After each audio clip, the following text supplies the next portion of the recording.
같이 기도하겠습니다.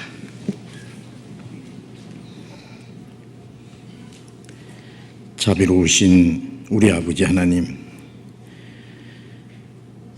하나님이 작정하신 마지막 시대에 우리로 하여금 하나님을 알게 하시고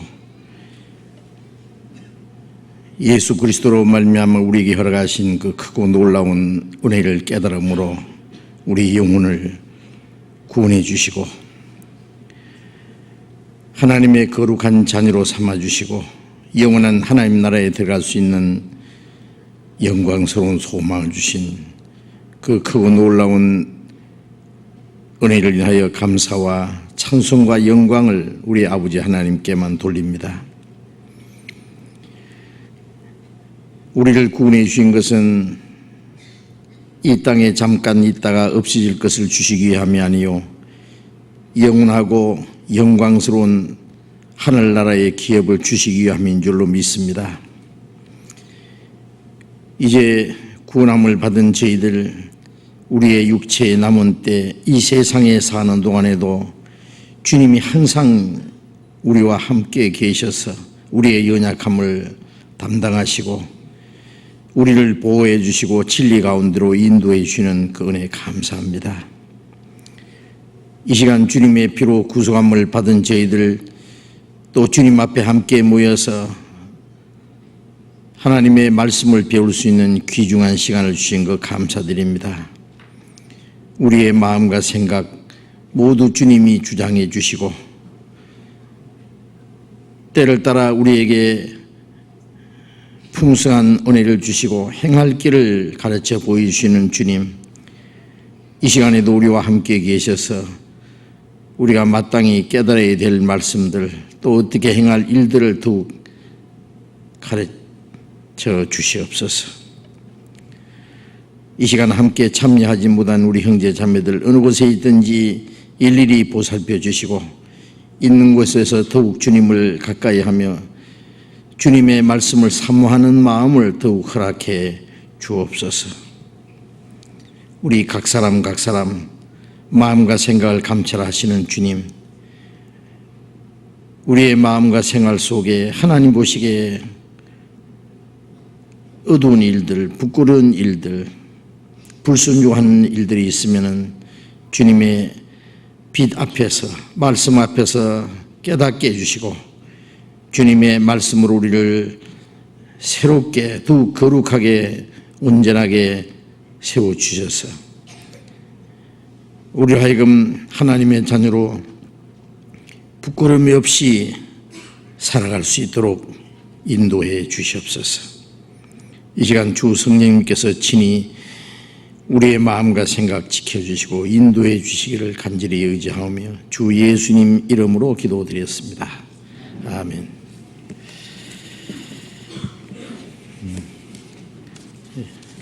우리 수요일 저녁에는 먼저 질문을 받는데요. 질문하실 분이 있으면 미리 이 시간에도 질문 내주셔도 됩니다. 미리 이메일로나 팩스로나 혹은 미리 보내주셔도 되고 우리 집회 전에 뒤에 내주셔도 되겠습니다. 여기 질문 내주신 분 있는데 먼저 읽겠습니다. 성경을 읽다가 궁금한 점 질문 드립니다. 자문을 늘 읽게 되는데 항상 보던 말씀인데 읽다가 궁금증이 생겼습니다. 잠언 26장 4절 5절 내용은 서로 상반된 말씀인데 어떻게 이해를 해야 하겠습니까?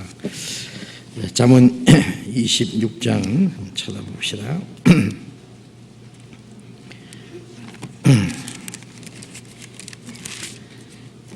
잠언 26장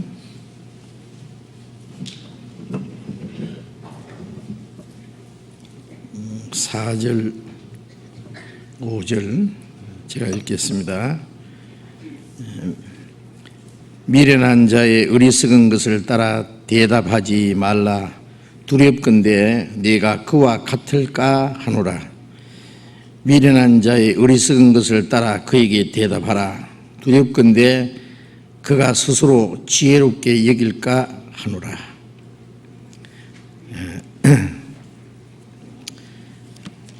우리 잠언을 많이 읽으시죠? 잠언을 많이 읽는다고 하셨는데 다른 성경 읽으시면서 잠언은 매일 한 장씩 읽으시면 참 좋겠습니다. 잠언이 몇 장인지 아시죠? 몇 장이에요? 예, 31장이니까 하루에 한 장씩 읽으면은 31일이 되는 달도 한 달이면 한 장을 읽을 수 있습니다. 그래서 그날이 며칠이 됐든 간에 그 날짜에 맞춰서 한번 읽어보세요. 그러면 되겠죠. 될 수 있으면 빼먹지 말고. 이 잠언에 보면은 지혜에 대한 말씀이 많이 나옵니다. 물론 이 잠언은 솔로몬이 기록한 것인데 하나님이 그러셨죠. 이 세상에서 솔로몬같이 지혜로운 자가 없다고. 예수님 말고는 인간으로서는 아마 가장 지혜가 많은 사람이었던 것 같습니다. 그 지혜는 물론 하나님이 주셨습니다. 이 잠언을 많이 읽으면은 지혜가 무엇인지 깨닫고 지혜로워질 거예요. 지식이라는 것은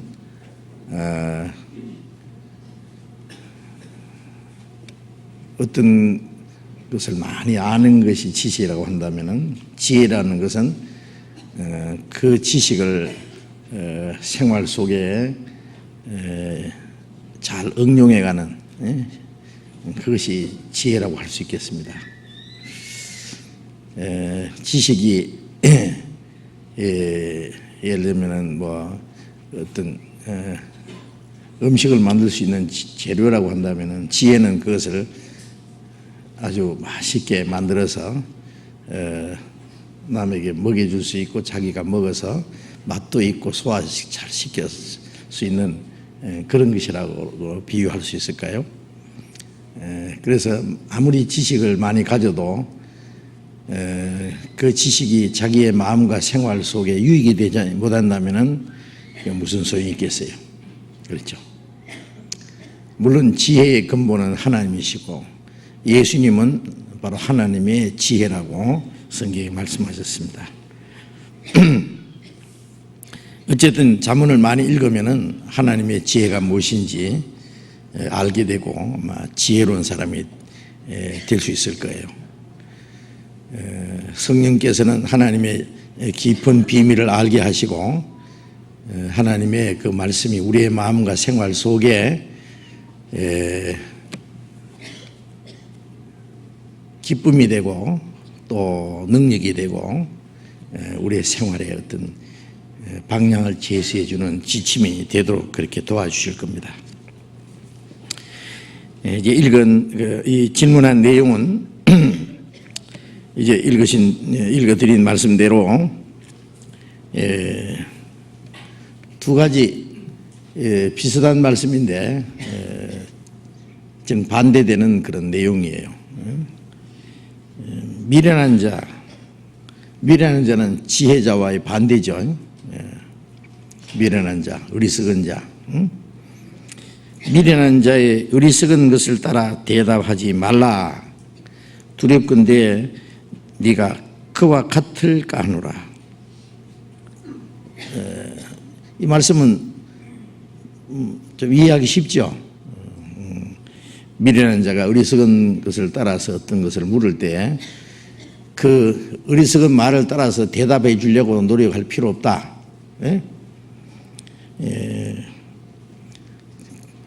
그렇게 되면은 자기도 같은 사람이 될 수 있다. 자기도 같은 바보가 될 수 있다는 얘기예요. 그죠? 예. 그런데 미련한 자의 어리석은 것을 따라 그에게 대답하라 또 말씀이 있거든요. 앞절에는 대답하지 마라 그랬고 그 다음에는 대답하라고 했어요. 누릴 건데 그가 스스로 지혜롭게 여길까 하노라. 그래서 그 무슨 뜻인가? 물론 두 가지 다 중요한 뜻이 담겨 있음이 틀림없습니다. 미련한 자, 그 미련한 게 묻는 질문을 다 답변해 주려고 애를 쓸 필요가 없을 거예요. 그렇죠? 그 미련한 자는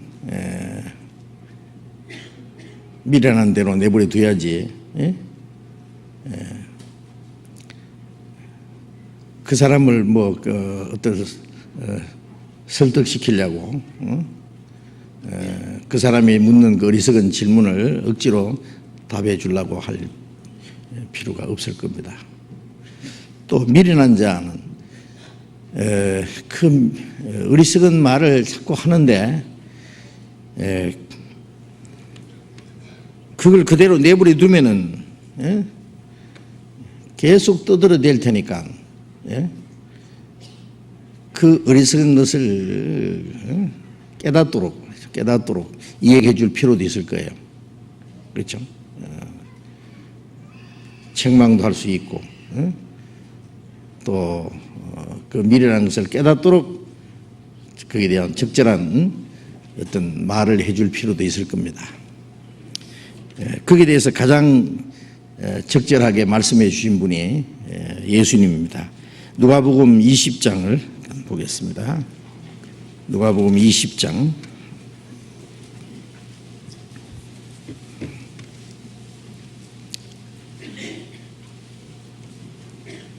누가복음 20장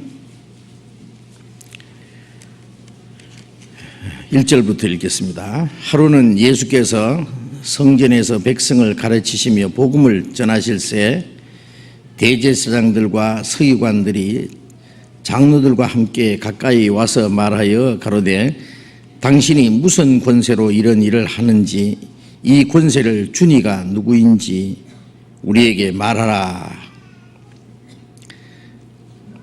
대답하여 가라사대 나도 한 말을 너희에게 물으리니 내게 말하라. 요한의 세례가 하늘로서냐 사람에게로서냐. 저희가 서로 의논하여 가로되 만일 하늘로서라 하면은 어찌하여 저를 믿지 아니하였느냐 할 것이요 만일 사람에게로서라 하면은 백성이 요한을 선지자로 인정하니 저희가 다 우리를 돌로 칠 것이라 하고 대답하여 하되 어디로 오신지 알지 못하노라 하니 예수께서 이르시되 나도 무슨 권세로 이런 일을 하는지 너에게 이르지 아니하리라 하시니라.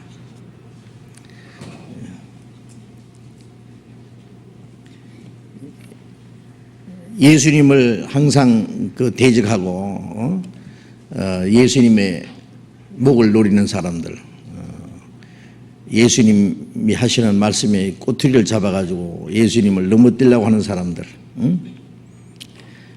이 사람들이 예수님이 성전에서 가르치실 때에 가까이 와서 말하기를 그 앞에 보면은 예수님이 성전 안에서 장사하는 사람들을 내쫓으신 일이 있어요. 내 아버지 집을 너희가 강도의 구릴로 만들었다. 내 아버지 집은 기도하는 집인데 장사하는 집을 만들고 강도의 구릴을 만들었다. 그래서 쫓아낸 그런 일이 있었어요. 그 하나님의 권위가 아니면은 그런 일 할 수 없거든요. 예수님이 행하시는 기적이나 하나님의 성전에서 하나님을 섬기고 하나님께 기도하는 집을 갖다가 자기들의 이욕을 채우는 그렇게 장사를 많이 하면은요, 그게 돈벌이 하는 사람들이 뭐냐? 제사장들이고 그 당시 종교가들입니다. 아마 성전 안에 좋은 자리를 그들에게 장사하는 사람들에게 빌려줘서 꽤 많은 돈을 받았을 거예요, 분명히. 이런 사람들을 신랄하게 책망하고 쫓아냈는데 이 대제사장들과 서기관들, 장로들이 예수님께 와서 말하기를 당신이 무슨 권세로 이런 일을 하는지, 이 권세를 준 이가 누구인지 우리에게 말하라. 요즘 말로 무슨 힘 믿고 말하느냐. 무슨 권위를 가지고, 또 네가 행하는 모든 것은 누구에게 누가 주느냐. 네가 하는 그 말은 누가 시킨 거냐. 그런 얘기입니다. 이 권세를 주니까 누구인지 우리에게 말하라. 그 권세를 주신 분은 바로 하나님이시죠. 그랬잖아요. 예수님 말씀에 나는 내 스스로 말하는 것이 아니라 내 말할 것과 이럴 것을 아버지께서 주셨다. 내 아버지께 보고 들은 것을 내가 말한다. 예수님이 말씀하시는 거예요. 예수님이 행하시는 일은 전부 하나님이 미리 보여주셨고 하나님이 주시는 대로 하신다. 그 말씀이죠. 하늘과 땅의 모든 권세를 내게 주셨으니. 마태복음 28장 18절에 예수님 마지막 하신 말씀도 하늘과 땅의 모든 권세를 하나님이 그 아버지께서 아들 예수님에게 주셨습니다. 심판하는 권세도 주셨다고 했어요.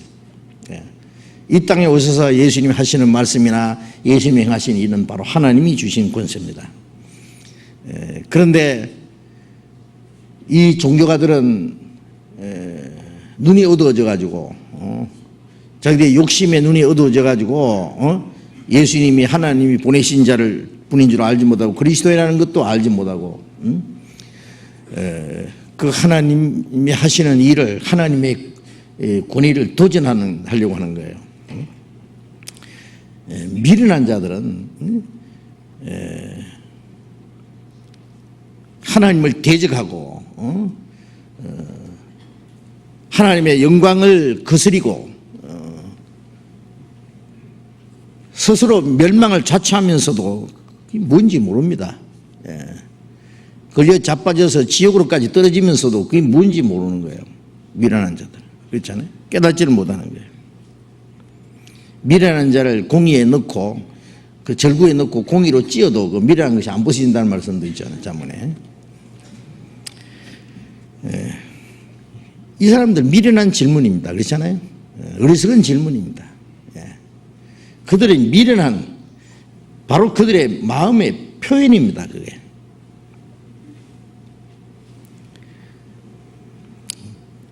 예수님이 말씀하시기를 나도 한 말을 너에게 물으리라. 나도 너에게 한 말을 물어볼 텐데 너희가 대답하면은 나도 대답하겠다. 요한의 세례가 하늘로 썼냐 사람에게로 썼냐. 예수님보다도 6개월 먼저 태어나서 예수님 앞에 나타나서 그리스도를 증거한 세례 요한 말입니다. 요한의 세례가 하늘로 쓰냐 사람에게로 쓰냐. 하나님이 주셨느냐 인간이 자기 스스로 하는 거냐. 그런 내용입니다. 저희가 서로 의논하여 가로되 만일 하늘로 서라 하면은 하나님이 보내셨다 하면은 어찌하여 저를 믿지 않느냐 할 것이요. 이 사람들은 세례 요한을 믿지 않을 뿐 아니라 세례 요한 보고 저 사람 귀신 들렸다. 세례 요한은 제사장 사가랴의 아들입니다. 그렇죠? 그러나 그 당시에 거짓된 종교가들 그 세력에서 벗어나서 말이죠. 그 빈들판에 가서 메뚜기와 석정이를 뜯어먹고 그 다음에 가죽옷을 하나 입고 허리에 띠를 띠고 그리고 요단강가에서 소리를 질렀습니다. 막 창자가 끊어지지 않은 소리를 회개하라고 천국에 가까웠다고. 많은 사람들이 세례요한에 나와서 세례를 받았습니다. 세례요한은 예수님 앞에 보냄을 받은 사람, 그들의 죄를 지적함으로써 돌이켜서 하나님이 보내신 메시아를 영접할 수 있는 준비를 해주는 그 길을 예비하러 온 사람이라고 했잖아요. 많은 사람이 요단강에 가서 세례요한에게 세례를 받았습니다. 그런데 이 종교가들도 구경하려고 어떻게 되는가 보려고 가까이 갔지요. 마태복음 3장에 보면은 예수님이 그 종교가들 바리새인과 이 사두개인들 이 종교가들이 나오는 걸 보고 이 독사의 자식들아, 누가 너희를 가리켜 임박한 진노를 피하라더냐. 도끼가 나무 뿌리에 놓였으니 좋은 열매 맺지 않는 나무는 찍어서 불에 던지리라. 아주 무서운 말씀하셨죠. 이 독사의 자식들아, 독사의 새끼들아. 아주 무서운 책만 했습니다. 그들 속에는 사탄의 독이 있고 세례요한을 대적할 뿐 아니라 나중에 메시아를 대적하고 십자가에 못 박아 죽일 것을 미리 알고 있는 겁니다. 그들은 회개해서 돌이켜서 하나님 앞에 합당한 열매를 맺지 않으면 지옥불에다가 집어 던질 것을 아주 경고한 겁니다. 그러니 얼마나 믿겠어요, 세례요한을 죽이려고.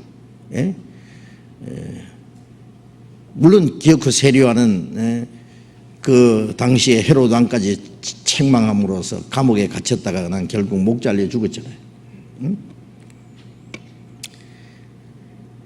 그런데 많은 백성들이 세례요한을 하나님이 보내신 줄로 믿고 있어요. 그래, 너희는 어떻게 생각하느냐고요. 왜 그러냐면은 세례요한을 보내신 분이 바로 하나님이에요. 예수님을 보내신 분이거든요. 세례요한에게 그런 권세를, 회개를 외치라고 하는 그 권세를 주신 하나님이 바로 예수님에게 권세를 주신 분이거든요. 세례요한을 모르면 예수님을 모르는 거예요. 세례요한을 영접하지 않는 사람은 예수님을 영접하지 못하거든요. 그러니까 너희가 내가 누군지 알려면은, 내게 이 권세를 주신 분이 누군지 알려면은 먼저 세례요한을 알아야 된다는 말이에요. 그래서 질문하신 것이고, 또 그들에게 예수님이 내가 하나님, 내게 권세를 주신 분은 하나님이라고 말씀하셔도 그들은 그걸 믿지 않고 오히려 그걸 가지고 예수님을 더욱 죽이려고 하니까, 예수님 그런 말씀 하셨잖아요. 내가 하늘 권세를 가지고 다시 오는 걸 보려고 하니까 막 죽이려고 하잖아요. 더 이상 무슨 말을 듣겠느냐고 막 죽여야 된다고. 그런데 예수님이 그 사람들에게 그 꼬박꼬박 대답해 주실 필요 뭐 있어요?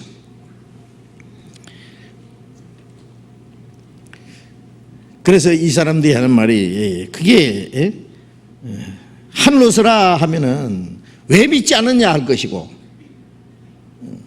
사람으로 서라 하면은 백성이 세례요한을 선지자로 여기기 때문에 백성들이 달려들어서 돌로 쳐 죽일 테니까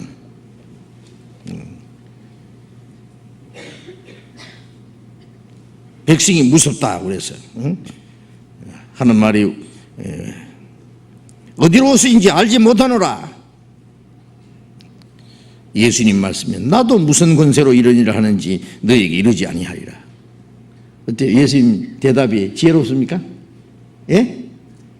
어리석은 어리석은 것을 따라 대답하지 말라는 말씀대로 그들에게 어리석은 걸 따라 대답하지 않고, 그런데 이 말씀은 그 대답하지 않을 뿐 아니라 그 대답을 회피하기 위해서 하신 말씀이 아니라 실제로 세례요한을 모르면 예수님을 모르는 거예요. 그래서 이 세대를 무엇으로 비유할고, 아이들이 장터에 앉아서 우리가 피를 불어도 너희가 춤추지 않고 우리가 애국해도 가슴을 치지 않았다. 세례요한은 와서 먹지도 않고 마시지도 않고 너희에게 회개를 외치되 귀신 들렸다 하더니, 인자는 와서 먹고 마시며 말하기를 보라, 먹기를 탐하고 포도를 주를 즐기는 자요 세리와 죄인의 친구로다 라고 그렇게 예수님에게 그들이 예수님에게 그렇게 말했다고 예수님이 말씀하셨어요. 이건 무슨 얘기냐면, 세례요한은 예국을 하면 가슴을 치잖아요. 막 하여튼 슬픈 일을 당하고 그러면은요 눈물방울에도 흘려주고 같이 가슴을 두드리면서 슬퍼해야 되는데, 그건 뭐냐면 세리와는 회개를 외치니까 그들이 죄를 자백하고 하나님 앞에 자기들의 비참한 상태를 깨닫고 죄를 슬퍼하고 회개해야 되는데, 회개할 줄 모르고 세리와는 귀신 들렸다. 예수님은 피리를 불어도 춤추는 자는, 예수님은 복음을 전하신 분이에요. 피리를 불면은요, 덜썩덜썩 어깨가 덜썩거리면서 춤을 춰야 되는데, 피리를 불어도 춤추지 않고, 어떤 사람이 슬픈 일 당해서 막 슬피고 우는데도 인상 쓰고 앉았고, 춤을 춰도 그냥 찡그리고 앉았고, 이 감각이 없는 자들이에요. 죄를 회개할 줄 모르는 사람은, 슬퍼할 줄 모르는 사람은 복음을 듣고도, 복음의 나팔입니다. 예수님은 죄인들과 먹고 마신다는 것은 뭐예요? 예수님은 죄인을 구원하러 오신 분이다 그 말이에요. 죄인의 친구다. 맞습니다. 예수님은 죄인의 친구. 죄인들을 위해서 죄인을 사랑하시고 죄인을 가까이 하시고 죄인과 같이 음식을 잡수셨다는 말은 뭐예요? 죄인들과 교제해서 그들을 구원하기 위해서 오신 분이에요. 피를, 복음의 피를 불어서. 그러나 기뻐할 줄 몰랐다. 세례요한을 받지 않는 사람은 예수님을 안 받는다. 그러니까 그들은 예수님이 어디서 오신 분인지 그것을 알 자격이 없는 사람들이에요. 하나님의 비밀을 아는 것이 제게는 허락되지 않았다. 어떤 사람은 허락 안 됐기 때문에 예수님이 그들에게는 굳이 자세한 내용을 말씀해 주실 필요가 없는 거예요.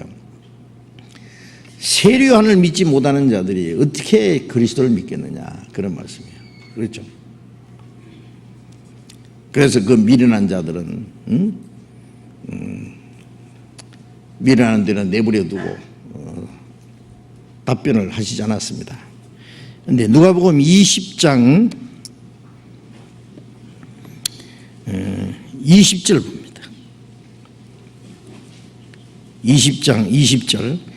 이에 저희가 엿보다가 예수를 총독의 치리와 권세 아래 붙이려 하여 정탐들을 보내어 그들로 스스로 의인인 채 하며 예수의 말을 책잡게 하니, 그들이 물어 가로되 선생님이여 우리가 아노니 당신은 바로 말씀하시고 가르치시며 사람의 외모를 취하지 아니하시고 오직 참으로서 하나님의 도를 가르치시나이다.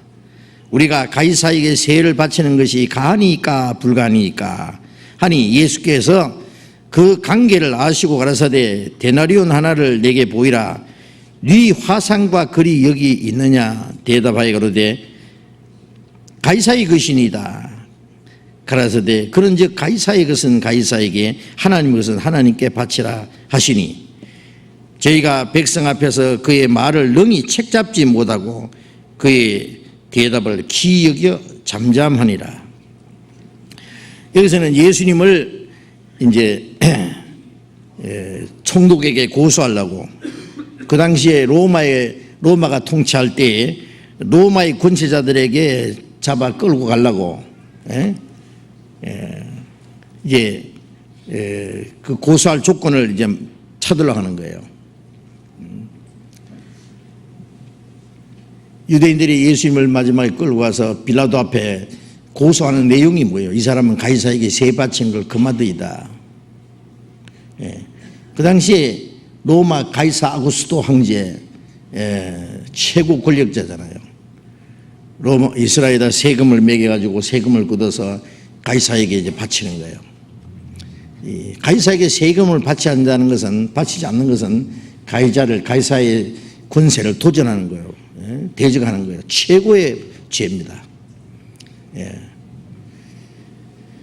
이제 유대인들이 어떻게 생각했냐면은, 이 사람은 이스라엘 백성들을 위해서 온 사람이고 가난한 사람 편이고 이스라엘 백성을 사랑한다고 하니, 이 사람에게 물으면은 틀림없이 가이사에게 세금 바치지 말라고 할 거다. 그러면 이제 가이사의 반역자로 만들어서 예수님을 죽이려고 하는 거예요.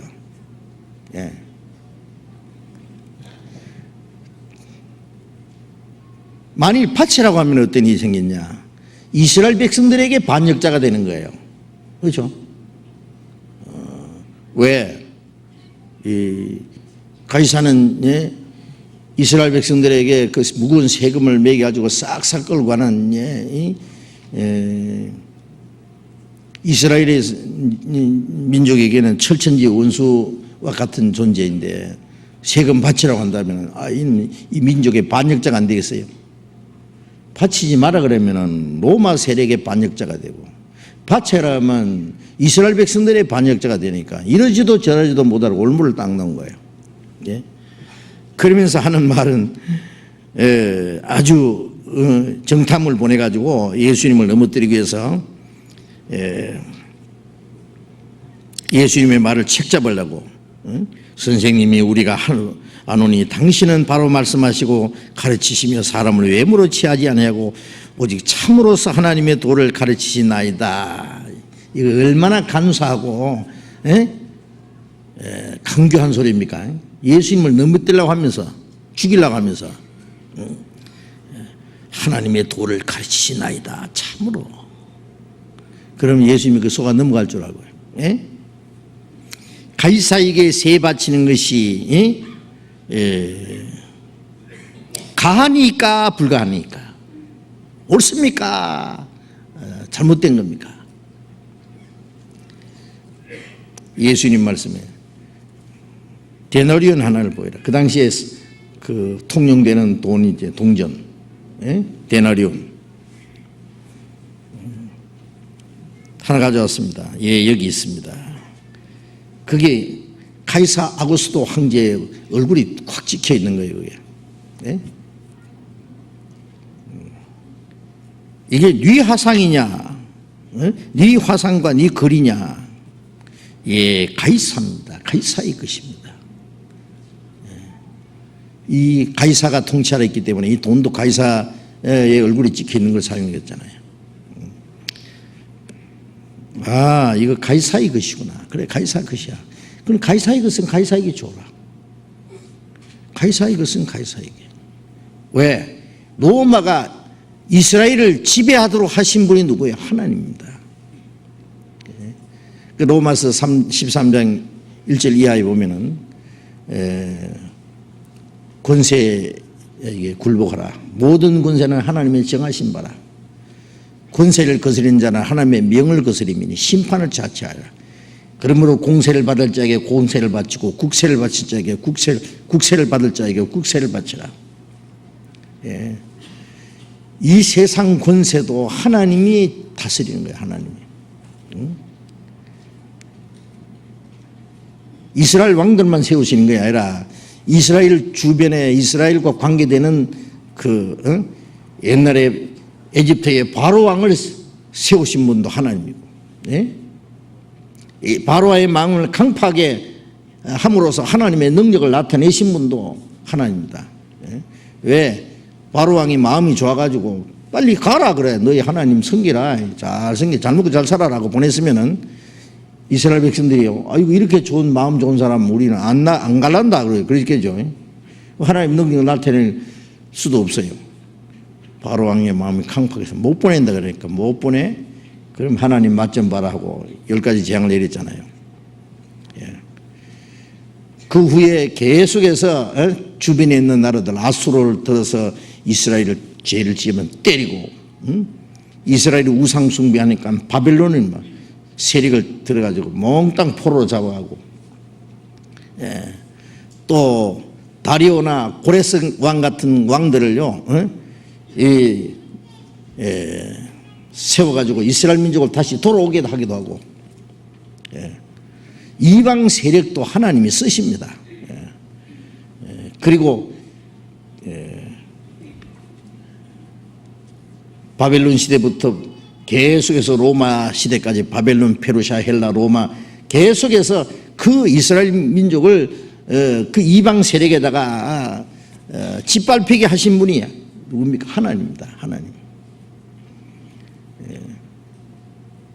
그러니까 에레미야는 그 바벨론의 포로 잡혀가기 전에 뭐라고 했어요? 너희들은 바벨론 왕에게 굴복하라 그랬어요. 그러니까 이스라엘 사람들은 저 에레미야를 보고 저는 배신자다, 응? 매국노다, 죽여야 된다, 잡아가지고요. 예. 하나님이 바벨론을 들어서 치시는데 바벨론 세력을 도전하면은 어떻게 해요? 예. 하나님이 싸우라 그러면 싸워야 되지만은 굴복하라 그러면 굴복해야 되는 거예요. 하나님이 벌을 내리시는데. 그렇잖아요. 예수님 시대도 마찬가지예요.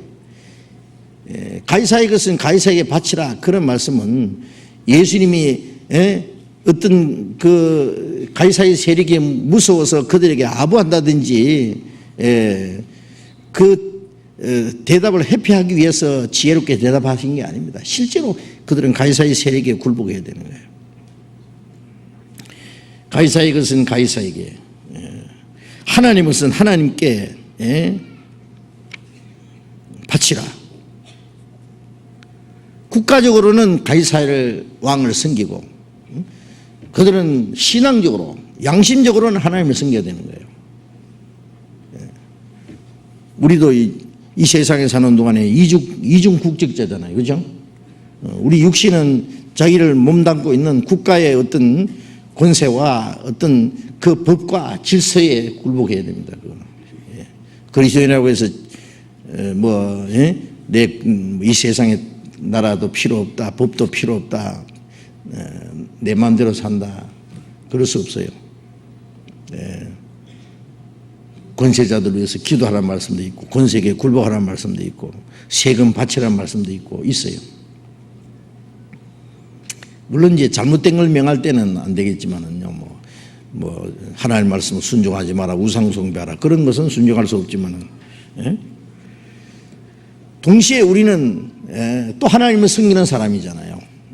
신앙적으로, 양심적으로는 우리가 하나님을 섬기고, 우리의 목숨을 다해서 하나님께 충성을 바칩니다. 그 당시에 밖에서는 가이사가 그 발행한 그 동전을 사용했고, 성전에 바치는 돈이 따로 있어요. 성전, 그 가이사의 화상이 찍힌 그 돈은 성전에 바치지 못해요. 그래서 성전에 내는 세는 그 바치는 돈이 있는데 그것을 바치기 위해서 이 돈을 바꿔요. 그 돈, 그래서 성전 안에 돈 바꾸는 사람이 있는 거예요. 예? 성전에 바치는 돈이 따로 있어요. 그래서 요 가이사에게 얼굴이 찍혀 있는 것은 가이사에게 주고, 하나님께 바치는 것은 하나님께 드리라. 우리도 몫이 있죠. 우리 육신적으로 해야 될 의무도 다 하고, 해야 될 건 하고, 또 가족에 대한 의무도 있고, 구원받았다고 나는 혈육도 필요 없다, 그런 사람이 있어요? 예? 땅에 있는 아비를 아비라 하지 마라, 그래. 예수님 그러니까요. 어떤 교파에서는 그걸 곡해해가지고요. 그래, 아버지를 아버지도 하지 마라. 어떤 사람이 말하기를. 근데 그 사람 만나봤어요. 예. 어떤 기동원 원장이 하는 말이, 나를 아버지를 하지 마라. 예. 그래가지고는 제가 아는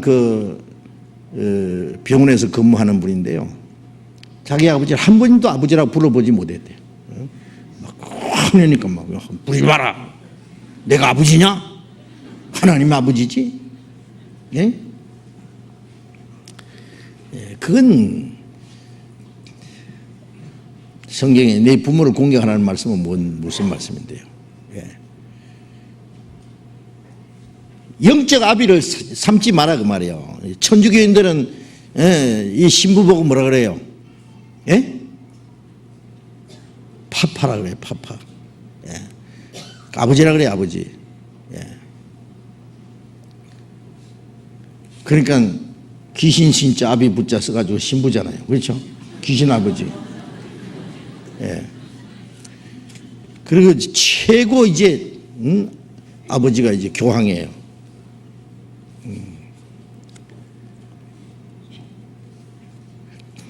그렇게 아비로 섬기지 마라 그 말이에요. 너희 모든 영의 아버지는 한 분이십니다. 육신의 그 아버지께 아버지가 너를 책망해도 복종하거든 모든 영의 아버지에게 더 굴복하여 살지 않겠느냐. 히브리서 12장 있잖아요.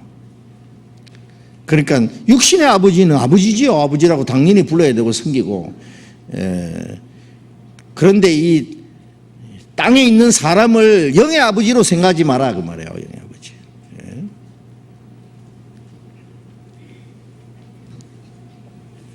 그런데 어떤 사람 믿는다고 해서 나는 이제 뭐 육신의 형제도 필요 없고 육신의 아버지도 필요 없고 하나님의 아버지니까 구원받은 사람은 형제 자매니까 뭐 내 육신의 형제 자매 필요 없다.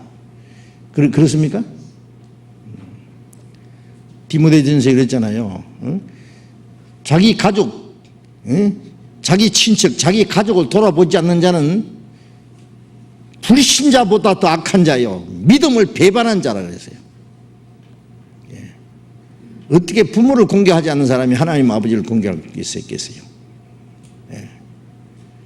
육신의 가족을 돌보지 않고 육신의 형제를 돌보지 않는 사람이 어떻게 영의 형제를 돌볼 수 있겠어요? 육신은 뭐 무조건 무시하라는 말입니까? 어떤 사람 보면 교회 가서는 믿음이 좋은 척해요. 그래서는 열심히 하고 봉사도 하고 또 헌금도 잘하고 사람들이 믿음 좋다고 칭찬받고 하는데 자기 가족들한테는 얼마나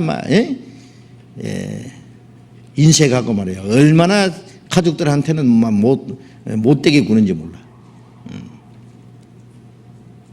그건 잘못된 겁니다. 그거는. 신앙은 자기 가정에서부터 시작해야 돼요. 가정에서. 정말 우리가 올바른 믿음을 가지고 있으면 정말 행복한 가정을 이룰 겁니다. 그렇죠?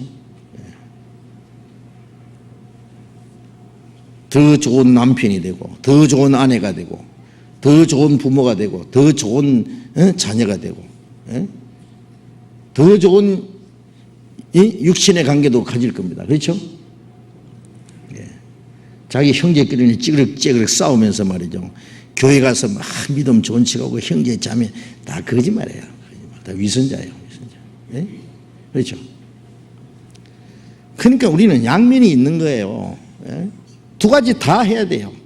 가정에서 할 일도 하고 교회 할 일도 하고 신앙 생활 한다고 막 집에 가면 막 지옥같이 보이고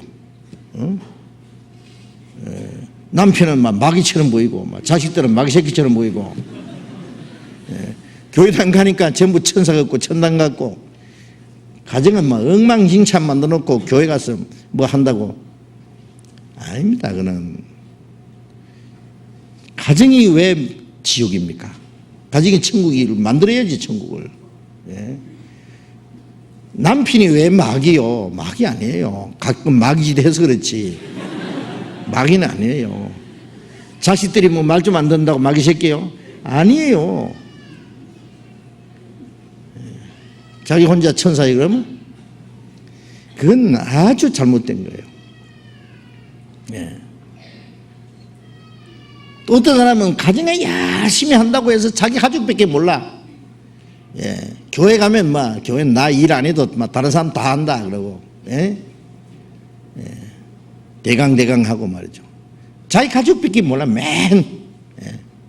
그것도 잘못된 겁니다. 자기 가족도 중요하지만은 구원받은 형제 자매도 중요해요. 사실은 더 중요해요.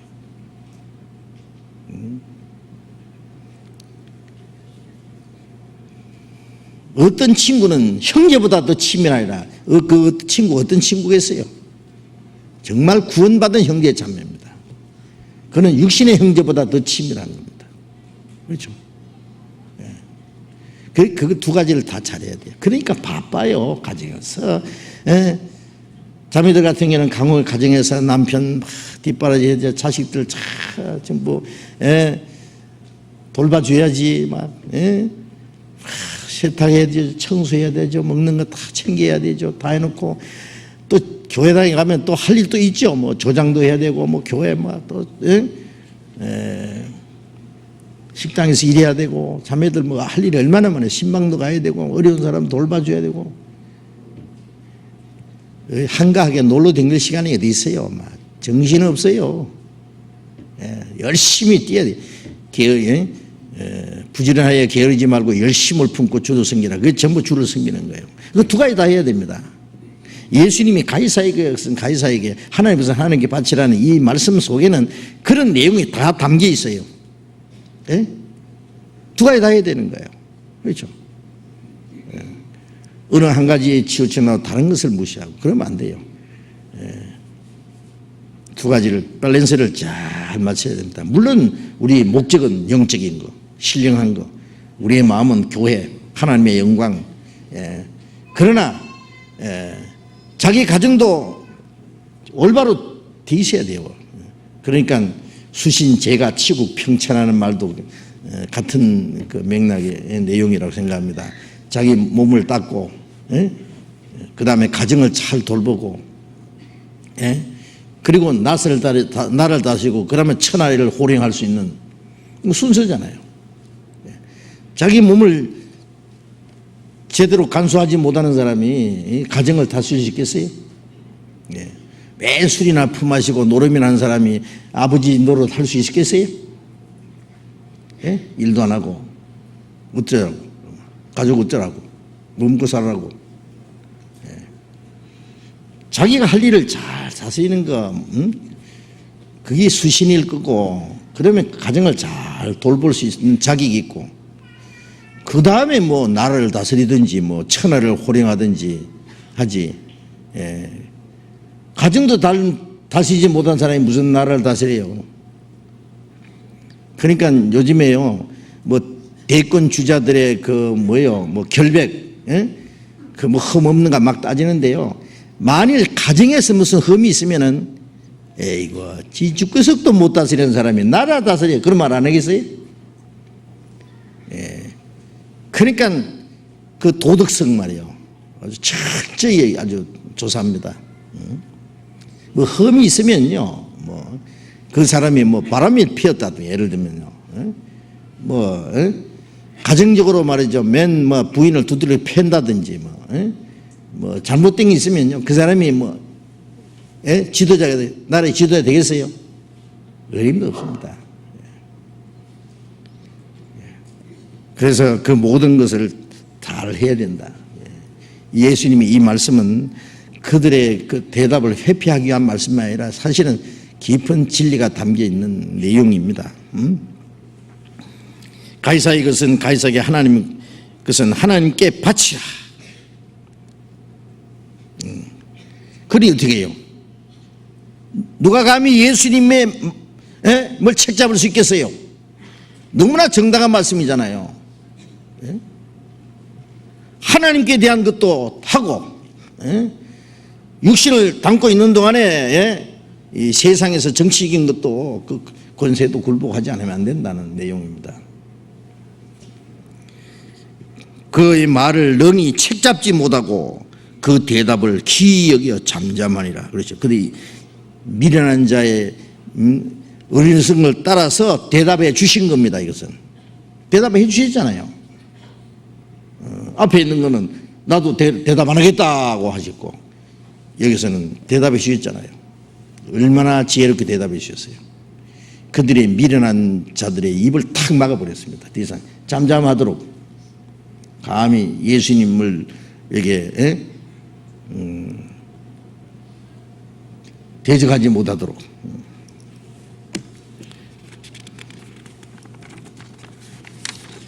또 다른 질문입니다. 창세기 3장 15절에서 뱀의 저주를 말씀하고 계신데요. 창세기 3장 15절 한번 보십시다.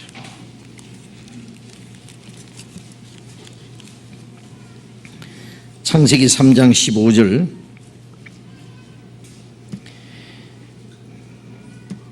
내가 너로 여자와 운수가 되게 하고 너의 후손도 여자의 후손과 운수가 되게 하리니 여자의 후손은 네 머리를 상하게 할 것이요 너는 그의 발꿈치를 상하게 할 것이니라 하시고,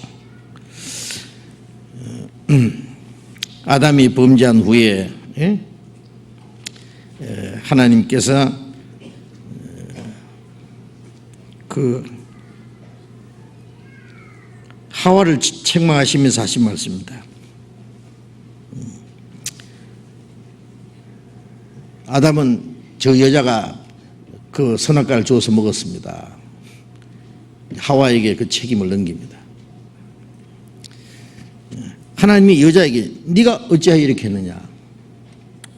내가 먹고 싶은 거 먹었습니까? 뱀이 꾀해서 먹었죠. 뱀이 자꾸 먹으라 그랬어. 자꾸 먹으라 그랬어.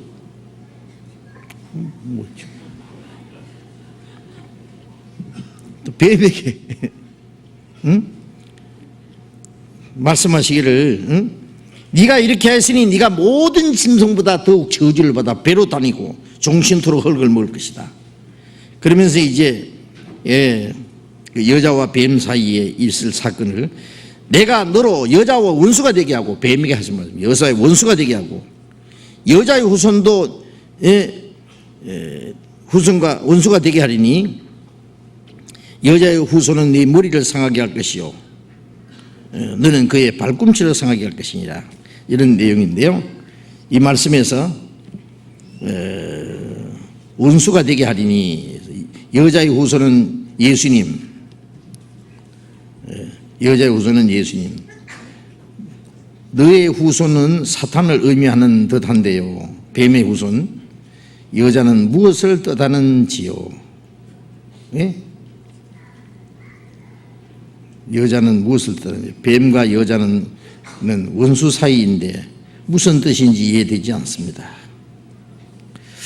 뱀은 처음에 땅을 기는 동물이 아니라 아마 도마뱀처럼 발이 달렸을 것이고 앵무새처럼 말도 할 줄 아는 동물이었을 것으로 상상이 됩니다.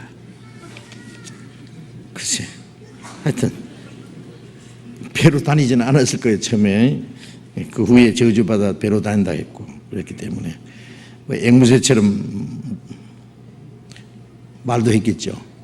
그 당시에는요, 에덴 동산에서는 죄가 아직 들어오지 않았기 때문에 사람과 짐승이 의사소통이 될 수 있었다고 생각해요. 네? 제가 실제로 그 짐승과 의사소통하는 사람 봤거든요. 새하고 얘기하는 거예요. 산속에서 막 그 새 소리 내니까 새가 와 몰려들어가고 안 보셨어요? 옛날에 그 묘교대 행진인가요? 실제로 그걸 촬영했더라고요. 막 하니까 새들이 막 모여들어요. 그리고 막 여기서 뭐라고 막 하니까 또 새가 대답하고 막 하라고 대답하고. 에덴 동산에서는 사람하고 짐승하고도 의사소통이 됐을 거다 그런 생각이 들어요. 마귀가 뱀을 통해서 하와에게 말을 했고 꼬였잖아요. 어쨌든 여기서 여자의 후손은 물론 예수님을 가르칩니다. 그 여자는 누구예요? 마리아입니다. 마리아. 우리는 남자의 후손이에요, 여자 후손이에요? 우리는 남자의 후손입니다. 아담의 후손입니다. 예수님은 아담과 남자와 상관없이 나셨어요. 그래서 갈라디아서 4장 4절에 보면 때가 되면 여자에게 나시고 율법 아래 나신 것은 율법 아래 있는 자를 속량하려 하심이라. 이사야 7장에 보라 처녀가 잉태하여 아들 낳을 것이요 그 이름을 임마누엘 하리라. 죄 없이 오실 그 주님, 여자의 후손이라는 것은 한 인간의 몸을 입고 오실 분입니다. 예수님이 사람이 되시기 위해서는 여자의 태를 빌려야 돼요. 다만 남자와 상관없이 성령으로 잉태해서 나셨어요. 그래서 여자의 후손이라는 그 내용은 남자와 상관없이 처녀의 몸에 잉태하실 것을 가르치는 동시에 죄 없이 오시는 그리스도를 여기에 미리 말씀하신 내용입니다. 죄 없이 오신 분.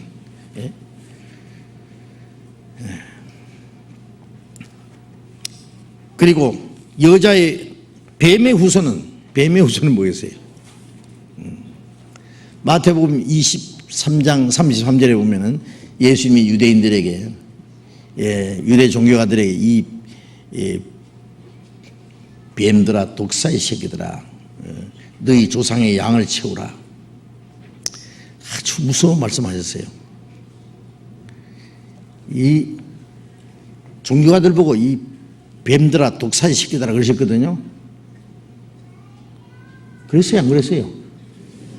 성경 볼까요? 마태복음 23장 33절을 보세요. 마태복음 23장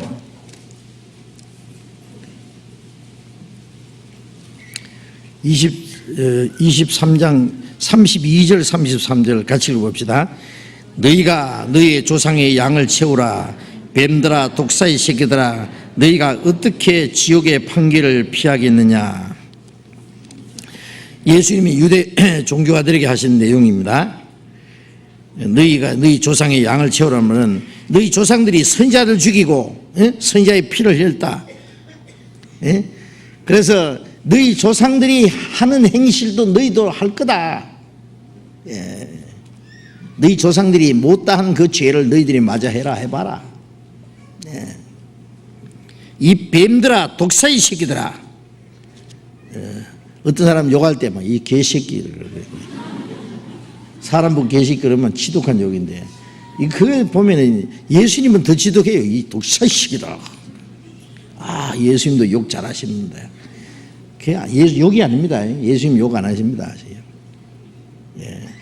우리가 지나가다가 이 강아지가 말이에요 막 쫓아오면서 내 뒤꿈치를 물라 그러면요 이 개새끼가 그러잖아요. 그 욕이 아니에요.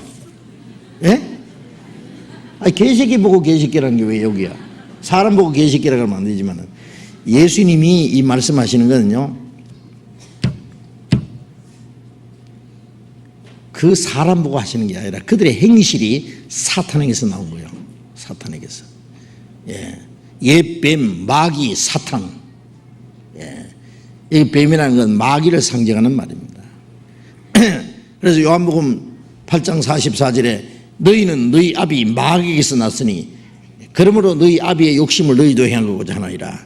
저는 처음부터 살인한 자요 진리가 그 속에 없으므로 진리에 서지 못하고 거짓을 말할 때마다 제 것으로 말하는 이는 거짓말장이요 그것이 아비가 되었습니다.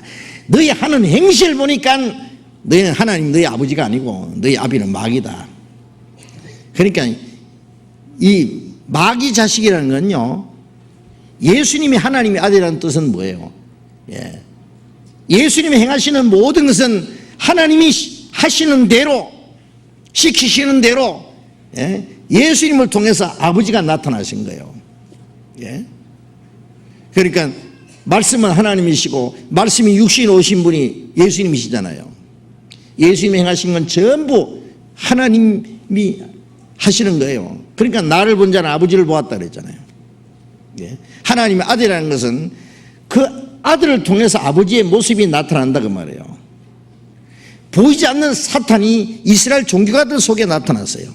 그 이스라엘 종교가들 하는 일은 전부 사탄의 작품이에요. 그러니까 너희는 너희 아비 마귀가 났으니 너희 아비의 욕심을 너희도 행하고자 하느니라. 너희 행하는 행실을 보니까 전부 마귀에서 난 거다 그거예요. 마귀 작품이다. 이 뱀들아 독사의 새끼들아 그 너희들 하는 일은 전부 사탄의 일이다 그래요. 사탄의 일. 뱀의 후손이 여자의 후손의 발꿈치를 상한다는 말은 이 마귀가 마귀에 이용되는 그러니까 이 자식이라는 것은 그들에게 마귀에게 쓰이는 걸 말합니다. 쓰임 받는 거. 예수님을 보면 하나님 아버지를 볼 수 있는 것처럼 이 종교가들 보면은 마귀의 그 마귀 모습 그대로예요. 바로 마귀예요.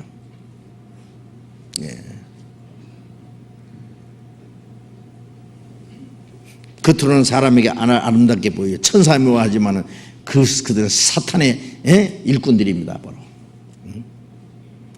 사탄의 일꾼들도 자기를 의의 일꾼으로 가는데 사탄의 일꾼들이에요. 사탄의 일꾼. 그들이 하나님의 아들을 여인의 후손을 십자가에 못 박아 죽였어요. 그게 발꿈치 상한 거예요.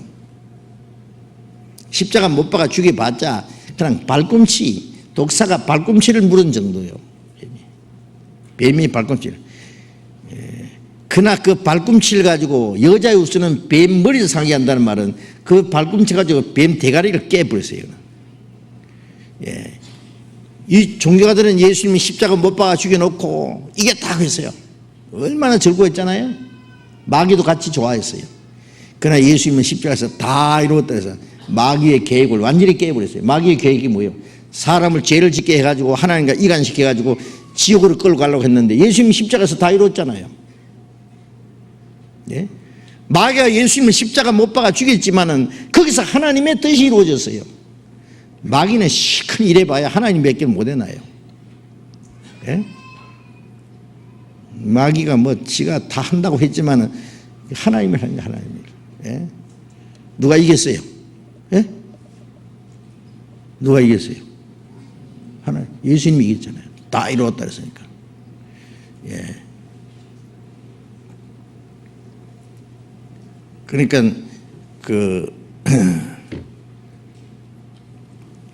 하나님이 모세에게 이 뱀 모양으로 그 구리뱀을 노뱀을 만들어 장대에 달라 그랬잖아요. 뱀에게 물린 자마다 그 노뱀을 쳐다보며 살더라.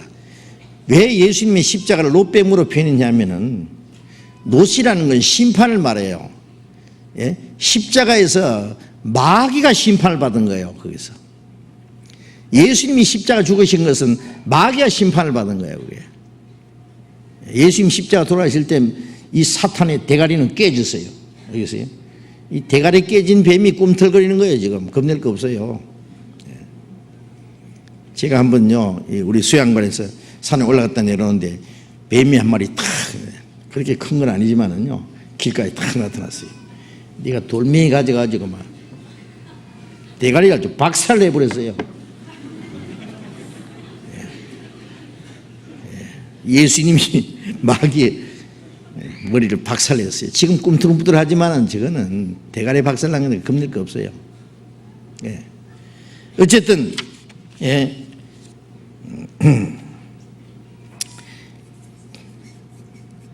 여인의 후손 예수님이고, 예수님은 한 인간의 몸으로 이 세상에 여자에서 나셔서 죄 없이 나셔서 우리의 구주가 되실 걸 말씀하신 것이고, 사탄은 유대 종교가들 통해서 예수님을 십자가 죽일 걸 말씀한 거. 거기서 예수님은 사탄의 권세를, 죽음의 권세, 죄의 권세를 깨뜨릴 것을 말씀하신 겁니다.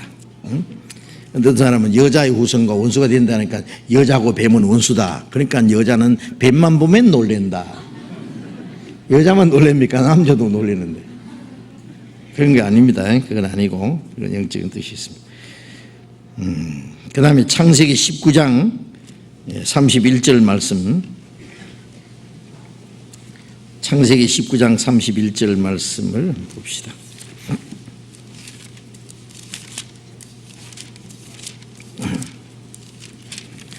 (19장 31절) 큰딸이 작은 딸에게 이르되 우리 아버지는 늙으셨고 이 땅에는 세상의 도리를 조차 우리의 배필될 사람이 없으니 우리가 우리 아버지에게 술을 마시우고 동침하여 우리 아버지로 말미암아 인종을 전하자 하고, 그 밤에 그들이 아비에게 술을 마시우고 큰 딸이 들어가서 그 아비와 동침하니라. 그러나 그 아비는 그 딸의 눕고 일어나는 것을 깨닫지 못하였더라. 이튿날에 큰 딸이 작은 딸에게 이르되 어젯밤에는 내가 우리 아버지와 동침하였으니 오늘 밤에는 우리가 아버지에게 술을 마시고 네가 들어가 동침하고 우리가 아버지로 말미암아 인종을 전하자 하고, 이 밤에 또 그들이 아비에게 술을 마시우고 작은 딸이 일어나 아비와 동침하니라. 그러나 아비는 그 딸의 눕고 일어나는 것을 깨닫지 못하였더라. 롯의 두 딸이 아비로 말미암아 잉태하고 큰 딸은 아들을 낳아 이름을 모압이라 하였으니 오늘날 모압 족속의 조상이요 작은 딸도 아들을 낳아 이름을 베남미라 하였으니 오늘날 암몬 자손의 조상이 되었더라. 이 내용이요, 역시 이게 재미없죠. 이게 사실은요 이 공중 앞에서는 이 읽기 거북한 내용입니다. 오늘 질문이 나왔으니까 읽지, 저는 안 읽어요. 이거. 제 혼자만 읽지. 얼굴이 떳떳해서 어떻게 읽어요? 이건 말이요, 아버지하고 아들하고 거시기 해가지고 자식을 낳았다. 이건 말도 안 돼. 이제 내용 아시잖아요. 소돔 고모라가 유황불로 멸망을 받았고, 하나님이 천사를 보내서 이 롯을 거기서 롯과 아내와 두 딸을 두 천사가 가서 막 강제로 끌어냈어요.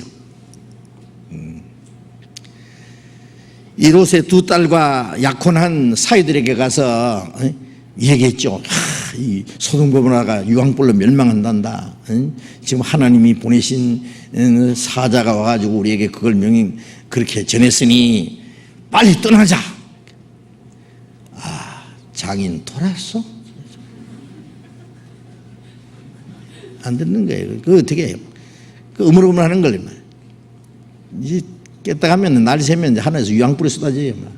으물으물한 시간 어디 있어요?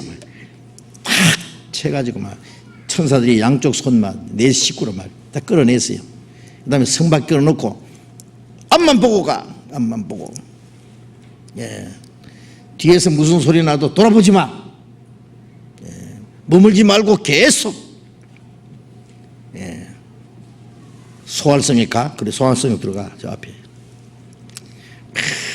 하는 거예요. 그런데 막 뒤에서 막 유황불이 쏟아지면서 와장창 소리가 나고 막 비명소리도 들리고 그러겠죠. 돌아보지 마라 했잖아요. 그런데 누가 돌아봤어요? 롯의 처가 슉 돌아봤어요. 왜 돌아봤을까요? 아이고, 농 밑에 그 비단 옷 금가락지도 안 가져왔는데, 그 뭐 감춰놓은 거 있는데, 아이고 가까워라. 자기도 모르게 획 돌아봤어요. 소금 기둥이 되었더라. 그래 이제 롯의 처는 그래 소금 기둥이 됐고, 제가 그 소돔과 멸망한 그 저 사해 있잖아요. 옆에 진짜 소금 기둥이 쫙 있더라고. 그런데 뭐 사람 비슷하게 생겼는데 저게 롯의 처라 하더래요. 물론 아니죠. 그게 지금까지 있겠어요? 지금까지. 예? 기든지 말든지. 하여튼요. 이제 세 식구가 이제 소활성에 가서 이제 소돔 고모라는 멸망했고, 여기 어느 굴에 들어가서 거했다 그랬으니까 30절에 보면은 소활해서 나와서 이제 산에 올라가서 세 식구가 아버지하고 딸 둘하고. 근데 딸이 큰 딸이 기발한 아이디어를 냈어요. 야, 동생아, 어머니는 돌아가셨고, 아버지는 이제 나이가 많아서 이제 뭐 딴 여자 어들 그 제비도 못 되고, 여기 보니까 막 우리 막 남편감도 없고, 이러다가 우리 집안에 대가 끊어지겠다. 그러니까 어떻게 할꼬? 방법은 우리 아버지가 아직 조금 힘이 남아 있는 동안에 술을 먹여 가지고 막 그래가지고 우리 아버지로 말미암아 씨를 받아가지고 이 종족을 유지해야 안 될까? 안 되겠나? 이게 인종을 전하자는 거예요. 우리 집안의 종족을 유지해야 되겠다 그래요. 그러니까 아버지의 씨를 받겠다. 씨바지 되겠다 그래요. 딸들이. 부친과 상관, 부녀 상관이라고 합니까? 뭐래요? 이건 말도 안 돼요. 왜 이 딸이 이런 생각을 해냈을까 하고 궁금하죠. 소돔성에서 보고 들은 거예요. 그게 다. 소돔성이 얼마나 음란해요. 그래서 마지막에 하나님이 이 세상을 심판할 죄가 음란한 죄인데, 소돔 고모라성을 유황불로 멸망한 그 첫 번 죄가 음란한 죄라고 말씀했잖아요. 거기서 아마 배운 걸 거예요. 별짓 다 하니까. 그래서 그렇지 않고서야 어떻게 그런 생각을 해낼까? 결국 아버지에게 술을 마시고 얼마나 정신 못 차릴 정도로 술을 마신 거예요. 그래서 아버지는 무슨 일이 있는지도 모르는 거예요. 딸하고 같이 잤는지 무슨 일이 있었는지. 그래서 거기서 그 아비로 말미암아 이제 잉태해가지고 아들을 낳았는데, 하나는 모압 족속의 조상이 되고 하나는 암몬 조상의 조상이 됐습니다. 이 대대로 이스라엘과 원수인 대적하는 또 하나의 족속을 탄생시켰어요. 그 저주받은 족속입니다. 그래서 뭐 정상적인 그래 뭐 하나님의 축복받는 자녀가 태어나겠어요? 그래 안 나지. 롯은 아브라함의 조카잖아요. 아브라함은 계속 하나님을 의지하고 있는데 이 롯은 소돔성에 살러 가가지고 결국 소돔성에 망하고 자기 아내도 잃고 이런 수치스러운 일로 말미암아 이 대대로 하나님께 저주받은 족속을 탄생시키게 된 거예요. 예? 그렇죠. 그런데 뭘 물으려고 했죠 이게? 예? 롯의 후손은 지금도 이스라엘의 원수가 된 모압 족속과 암몬 족속의 조상이 되었다고 하는데요. 어찌 두 딸은 이런 말도 안 되는 생각을 했을까요? 두 딸에 배필될 사람이 정말 없었을까요? 그때의 상황이 어떠했는지 궁금합니다. 나도 몰라. 한 가지 아는 것은 세상의 도리를 쫓아 우리의 배필될 사람이 없으니까 없다고 했겠지 뭐. 그때 상황을 궁금합니다. 나도 궁금한데 없어요. 없었는 거 없다고 하는 거지. 말해봐요. 마음대로 상상을 할까요? 여기 없어요. 실제로 없어.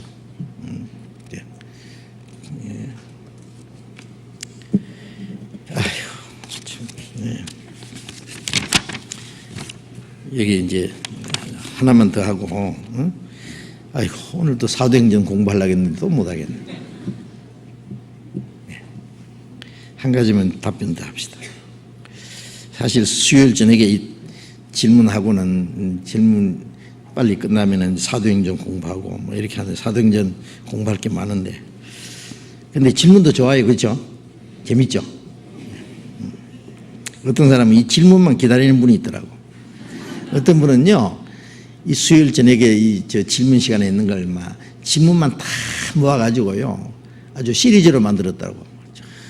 그거 제가 지방에 가서 봤어요. 그거 그렇게 재밌대요. 질문 시간에. 자기가 궁금했던 게 막 다 나오거든요. 다른 사람이 질문했지만은.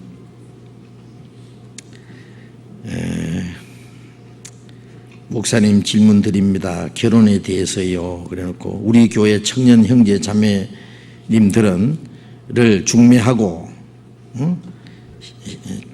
신앙생활을 잘 하시는 분을 보면은 참 사랑스럽고 주님을 위해 사는 것을 보고 보람을 느끼기도 합니다.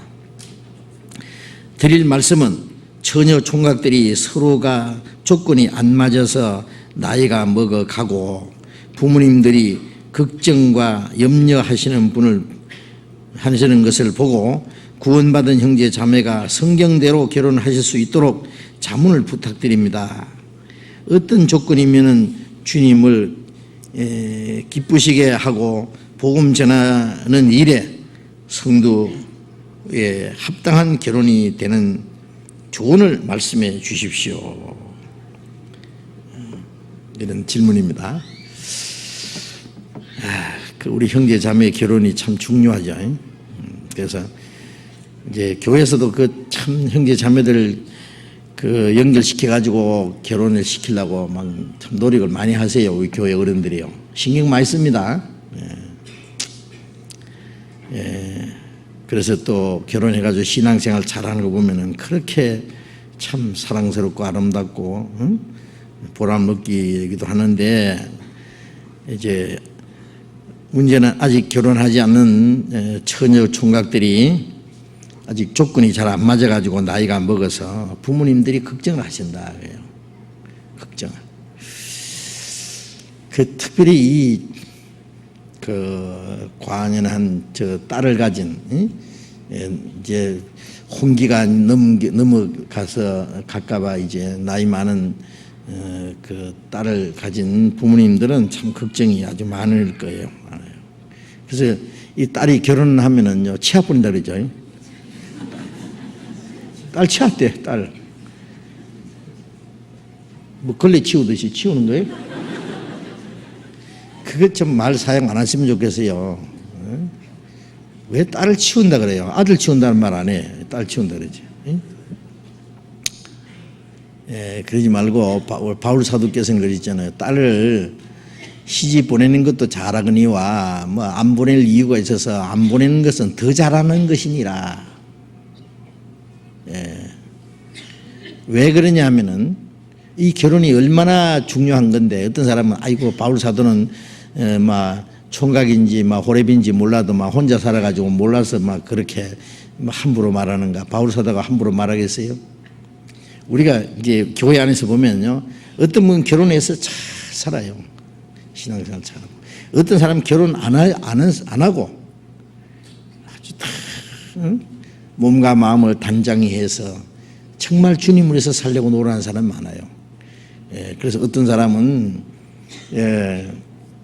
그 부모에게로부터 난 고자도 있고 결혼을 할 수 없는 그런 육신적으로 그런 사람도 있고 스스로 하늘나라를 위해서 고자된 자도 있다 그런 말씀이 있는데 주님을 위해서 살기 위해서 결혼 안 한 사람도 있다 그런 얘기예요. 예. 막 신부와 수녀들은 물론 우리가 볼 때는 하나님과 상관없는데 그 사람 결혼 안 하고 살잖아요. 자기 평생을 하나님께 바친다고 생각하고. 예? 그래서 더 나쁜 짓 하는 사람도 있긴 있는데요. 예? 뭐 중들도 말이죠. 뭐 요새 막 가짜 중이 많고 진짜 중이 몇 명 되겠느냐마는요. 하여튼 그걸 위해서도 막 결혼 안 하고 혼자 목탁만 두드리고 사는 사람도 있잖아요. 그런데 혼자 고린도전서 7장에 보면은요,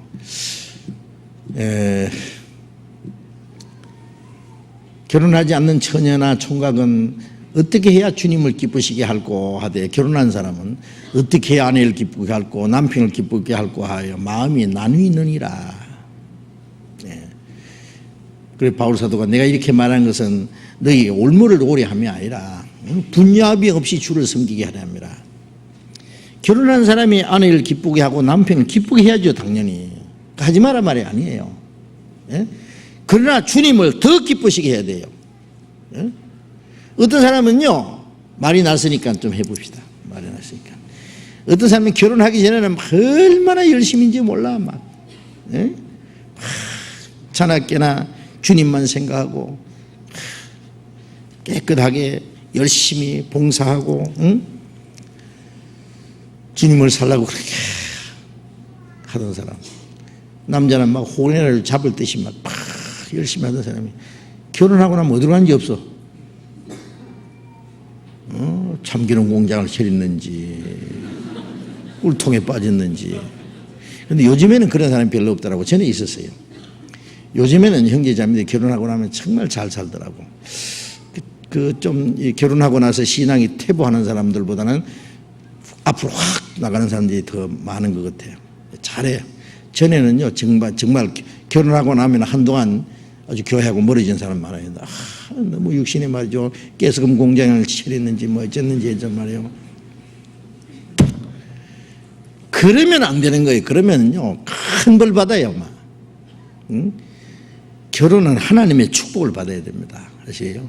하나님이 짝지어 줬으면은, 두 사람이 한 사람보다 나으면 저희가 함께 수고함으로 좋은 상을 얻을 것이라는 말씀대로, 두 사람이 합심해서, 혼자 할 수 없는 것을 두 사람이면 더 열심히 할 수 있잖아요. 그래가지고 그리스도인의 결혼 목적은 자기들 잘 먹고 잘 살고 자기들만 행복하려고 사는 게 아니라, 주님을 위해서 더 열심히 봉사하고 더 주님을 위해서 열심히 살기 위해서 결혼하는 거예요. 효과적으로 봉사하는. 왜 그러냐면은 왜 하나님이 가정을 이루는지 아세요? 구원받는 것도 주 예수를 믿으라 그래야만 너와 네 집이 구원받으리라. 하나님이 가정적으로 구원하는 게 하나님의 뜻입니다. 혼자 구원받으면 힘이 없어요. 남편 혼자, 아내 혼자 그러면요 힘이 없어요. 그러니까 남편 구원받고 아내가 구원받고 온 자녀들이 구원받고 온 가족이 구원받으면요 하나가 돼서 주를 섬길 수 있거든요. 네? 그래서 가족 단위로 구원받는 것이 이게 하나님이 원하시는 거예요. 예를 들면 노아 8식구 중에 말이죠. 아들 하나나 둘이나 며느리나 아내나 누구든지요. 8사람 중에서 두세 사람이 하나님을 안 믿고 말씀을 불순종하고 그러면요. 어떻게 방주를 만들겠어요? 그렇죠? 아들 하나는 아버지 돌아가셨네. 하늘에서 비가 쏟아진다고? 방주를, 아이고, 동네 채피하네. 그러고요. 나는 죽어도 안 해요. 그러고. 노아 부인이, 나도 안 해. 어떻게 방주를 짓겠어요? 생각해 보세요. 8식구가 똘똘 뭉쳐가지고 방주를 지어 올렸잖아요. 예? 우리가 이 가정적으로 구원받으면요, 굉장히 큰 힘. 가정적으로 구원받거든요, 주님을 위해서 살게 하기 위해서 온 가정을 구원해 줬다는 거 알아야 돼요. 예? 구원받으면 행복해져요. 그러나 행복이 누구를 위한 행복이냐? 주님을 위해서 더 힘있게 살기 위해서 행복한 거예요. 예? 결혼도 마찬가지예요. 예? 결혼하면 가정이 이루어지잖아요. 왜 이제 따로따로 있다가. 예? 예. 가정을 이루면요, 주님을 위해서 더 열심히 봉사하고 할 일이 있어서, 예? 두 사람이 함께 수고함으로 좋은 상을 얻을 것이다. 주님 앞에 가서 상을 얻을, 이 세상에서도 너 먼저 그 나라와 의를 구하라. 그리하면 이 모든 걸 더하시라. 이 땅에서도 상이 있고 주님 앞에 가서는 또 영광스러운 상이 있고, 주님을 위해서 더 효과적으로 봉사하고 더 큰 하나님의 일을 하기 위해서 결혼하는 겁니다. 그 목적을 잃어버리면 안 돼요. 결혼하자마자 그때부터 두 사람이 성경도 더 많이 읽고, 성경 읽는 경쟁해야 돼요. 성경도 매일 외우고 서로 누가 애웠는지 확인도 해보고, 예? 그래가지고 열심히 봉사하고, 그래가지고 헌금하는 것도 서로 앞서서 하고, 뒤에 땡기지 말아요. 앞으로만 가고, 예? 교회도 봉사하고, 예? 서로 힘이 돼주고 기도해주고 위로해주고. 예?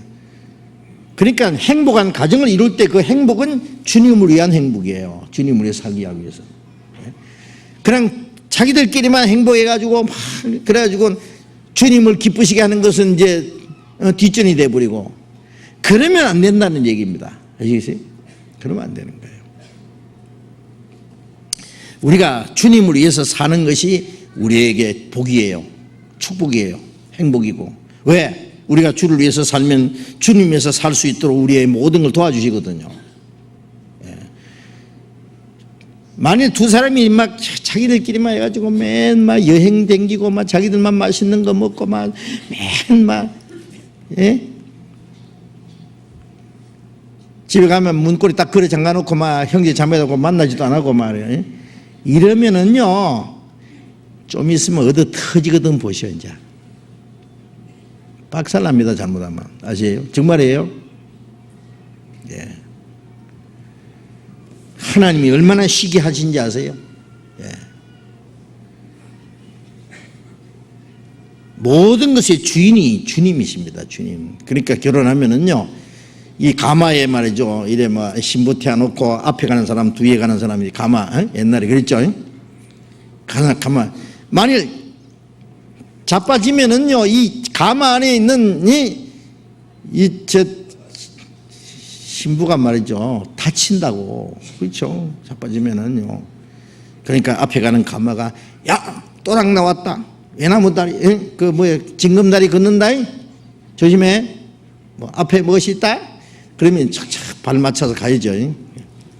우리가 결혼하고 이제 사는 사람은 예수님을 탁 모시고,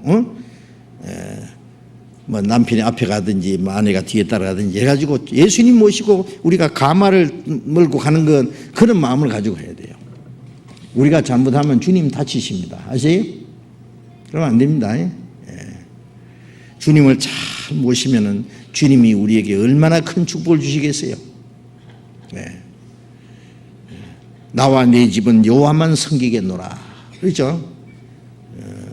여호수아가 말한 대로 주님을 섬기는 가정, 예수님만 가장 귀하게 여기는 가정, 그럼 주님이 그 집에 얼마나 큰 축복이 되겠어요. 그것이 행복이 되고 그 행복은 하나님의 영광을 위한 것이 되고, 그렇죠? 꼭 그렇게 됩니다. 그렇지 않고 이제 주님이 중심이 되지 않고 주님 대신에 남편이 이제 그 자리에 앉고 아내가 그 자리에 앉고 아니면 자식들이 그 자리에 앉게 되면요, 주님은 시기해가지고 가만히 안 놔두신다고. 그럴까요, 안 그럴까요? 예? 그래요, 그래요. 그래요. 틀림없어요. 응? 무슨 얘기하다가 이 얘기 나왔나? 그래서 결혼을 하는데, 그런 목적을 가지고 결혼해야 돼요. 예. 결혼 안 한 사람도 좋다, 나는 혼자 살면서 주를 위해서 살겠다, 그럼 그렇게 해요. 저도 이제 한동안 명세는 안 했지만 결혼 안 하고 살려고 그랬어요. 예. 왜냐하면 내가 이제 복음을 위해서 살다 복음을 위해서 죽기로 작정을 했거든요. 그래가지고 원래 제 이름이 요한이 아닙니다. 막 하여튼 그 저식입니다. 그런데 왜 요한이 세류한처럼 되고 싶었어.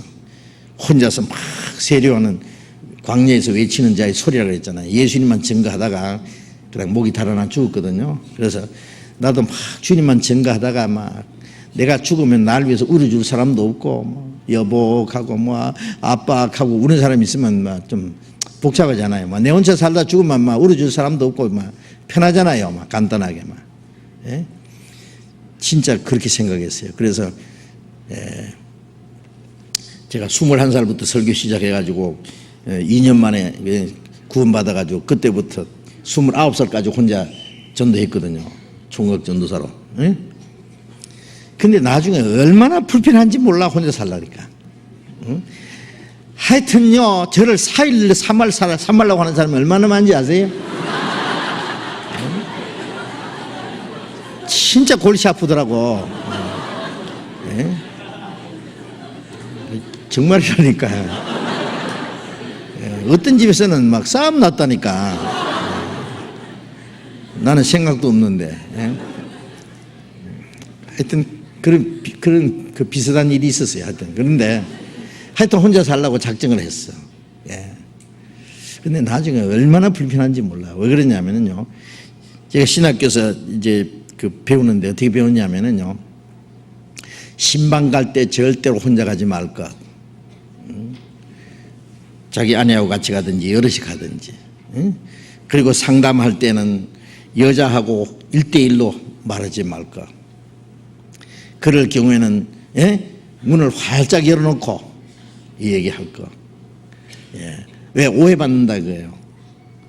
그런 규칙이 있습니다. 그래서 쓸데없는 오해를 받아요. 쓸데없는 오해. 한 번은요, 제가 처음 목회하던 교회에서 어떤 그 처녀가 이제 집에서는 예수 믿는 거 반대하는데 우리 교회에 이제 나왔어요. 그런데 전도 집회하는 시간에 어머니가 와가지고 강당에 들어와서 가운데 앉은 자기 딸을 머리 끌고 간 거예요. 집으로 끌고 간 거예요. 문을 걸어 잠가 놓고 막 두들겨 팼어요. 교회 간다고. 근데 후닥닥 도망간 거예요, 이 처녀가. 도망가서 행방불명 돼버렸어요. 그 동네를 떠나지 않는 아주 그는 촌 아가씨인데요, 없어진 거예요. 없어져서 뭐 몇 날이 지나도 없어졌어요. 알고 보니까 무작정 그냥 버스 타고 저 시내로 이제 대구인데요, 대구. 그래서 제일 큰 교회당에 찾아간 거예요. 서문교회인가 찾아가지고 목사님한테가 얘기를 한 거예요. 나 예수 믿어라. 너 막 나를 잡아가지고 막 때려 죽이려고 그러겠어. 내가 막 겁이 나서 도망 나왔다 그러니까, 그래 우리 집에 좀 있어라 그랬어요, 그 목사가.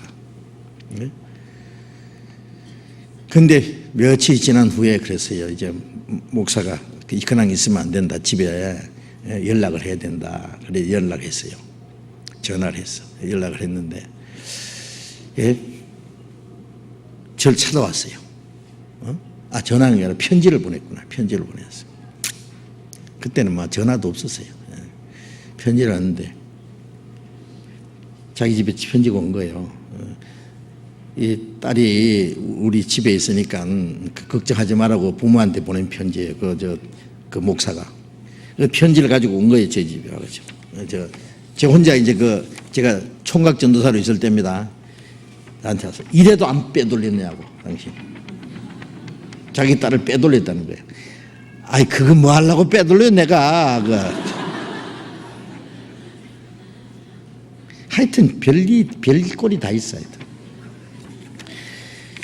쓸데없이 오해봐. 그래서요 도무지 안 되겠더라고. 이거 전도하려면 이거 결혼 안 하고는 안 되겠어. 바울 사도는 어떻게 했는지 몰라 일단 혼자서. 그래서 전도하기 위해서 제가 결혼을 했어요. 결혼. 잘했지 뭐. 얼마나 도움이 되는지 몰라. 잘 도와주거든요 저를. 자 어쨌든 혼자 살아서 주님을 위해서 열심히 살 수 있으면 혼자 살고, 어떤 자매들은 혼자 열심히 주님을 위해서 사는 사람이 있어요. 그런 분들이 꽤 많습니다 사실은.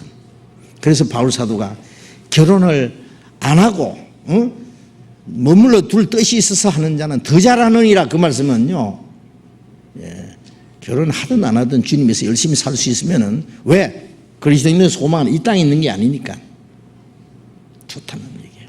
네? 하여튼 결혼한 사람은 목적을 그게 걸어놓고 결혼해야 됩니다. 그런데 여기에 부모님이 걱정을 너무 할 필요 없어요. 기도하고 주님이 짝지어 준다 그러니까요. 그런데 처녀 총각들이 서로가 조건이 안 맞아서 나이만 먹어가고 부모님은 걱정을 하는데 성경대로 결혼할 수 있도록 어떤 조건이면은 주님을 기쁘시게 할 수 있는지라는 얘기입니다. 그래서 제가 이 얘기를 해드릴게요. 제가 얼마 전에도 그 얘기 들었어요. 결혼 상대자가요 딱 만나면 마음에 뭐 딱 느낌이 와야 된대요. 필링이 영어로 말하면 뭐 딱 이렇게 무슨 뭐 전파가 주고 꼭 착착 눈에 맞아야 된대요. 그런데 뭐 소개를 해주는데 이 마음이 픽 안 통한대. 무엇이 찡한 게 뭐 이렇게 안 간대.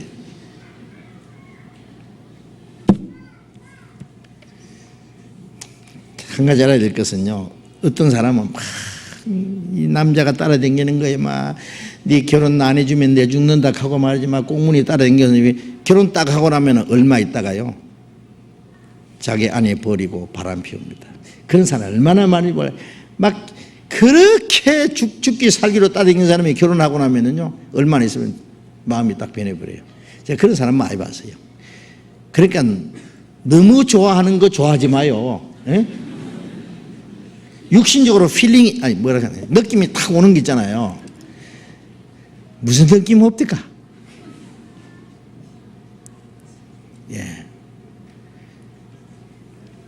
그래서 이제 보면은 조건이 안 맞는데 무슨 조건인데 안 맞아요? 뭐 인물이 좋아야 되고 학벌이 좋아야 되고 돈도 많아야 되고 그 다음에 뭐 하여튼 막 집안이 어찌해야 되고 막 조건이 얼마나 많은지 몰라. 물도 좋아야 되고 경치도 좋아야 되고 뭐도 좋아야 되고 그렇죠.